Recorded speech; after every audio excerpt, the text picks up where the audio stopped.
Hi, my name is Airyus, and I've finally decided that the time has come to share my two-handed build in Elder Scrolls Blades.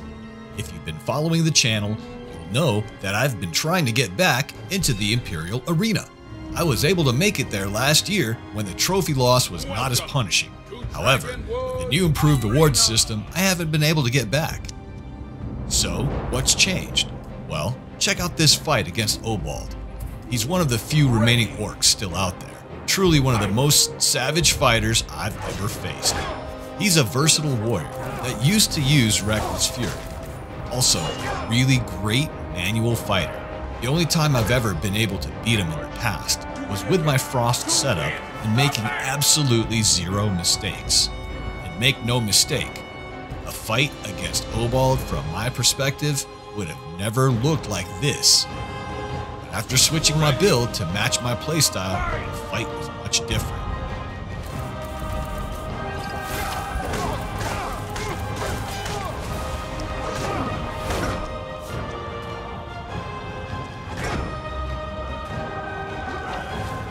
So how was I able to pull that off? Especially against someone as good as Obald. First, let me tell you that you know you're fighting a dangerous warrior when they quickly figure out why they lost and immediately adjust to have a better chance at beating you. When I fought Obald again, I was able to beat him, but after that, he was able to figure out a good counter for me. We began having some seriously fun fights. GG, Obald. You've always been a formidable opponent. Now, back to the build. Let's go through my gear, spells, perks, and abilities. For the spells, I only use defensive spells at low levels since I only run 290 magic against my 600 stamina. That means Absorb, Resist Elements, and Ward all remain at level 2. For perks, you can see that I take mostly offensive and some of the defensive ones. I have no need for the others, so this is really all that I have built into this setup. For stamina, I use Quick Strikes level 1, Recovery Strikes level 1, and Dodging Strikes level 5.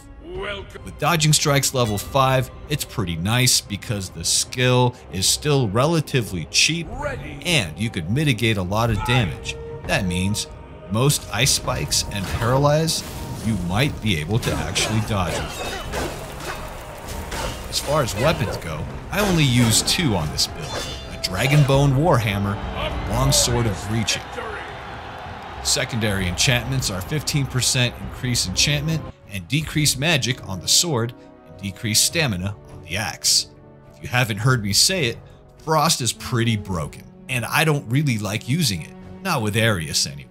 On my baby characters like Delix, Katashi, and Kaji Nomad, for sure, I'm going to use any advantage I can get as a low-level character.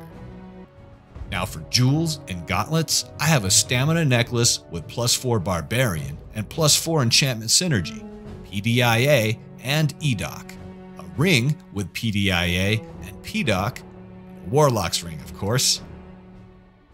And for the gauntlets, I have a Daedric Plate Gauntlet with PDIA and EDOC. I know what you're thinking. Wow, Airyus, you have all that EDOC on your setup and you don't even do elemental damage? Well, that's sort of true. If you look at the retaliating bonus enchantment on the Warlock's ring, you'll see that it has some capabilities of doing elemental damage. Nothing spectacular or game-changing for this build, but yeah, it's all I got. More or less though, I am kind of wasting these secondary enchantment slots since I don't use elemental weapons, but that's okay. That means there's always opportunities to improve, which will always inspire me to get better. Finally, let's check out my armor. It's no surprise I'm still using my Daedric Plate set. Well, why don't you upgrade to Dragonbone, Airyus? Well, because if I do, I'll lose my cool helmet. Ain't nothing in the game that says Airyus like this helmet. And the only way I'll be able to get a Dragonbone version of this helmet is by getting a seat in the top 100 at the end of the season though, where the helmet is actually offered as a grand prize. And sometimes it's a helmet, others it's a shield. I know there's also a sword out there too. So with this new build, I think I'll be able to get closer to the top 100. definitely closer to the Imperial Arena than I've ever been. I want you to know that this journey has been filled with more fun and excitement than I've ever expected. In fact, I actually feel like the closer I get to the Imperial Arena, the closer I get to the top 100, the closer I get to the end of my journey. And, well, that made me feel kind of sad.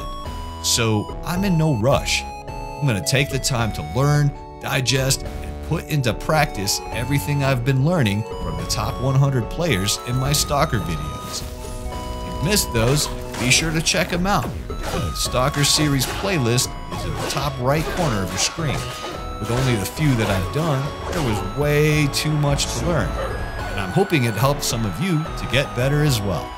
So enjoy the journey, my friends, because it's always been about the journey. The goal just helps you get started. My name is Airyus, and I play games. Cheers!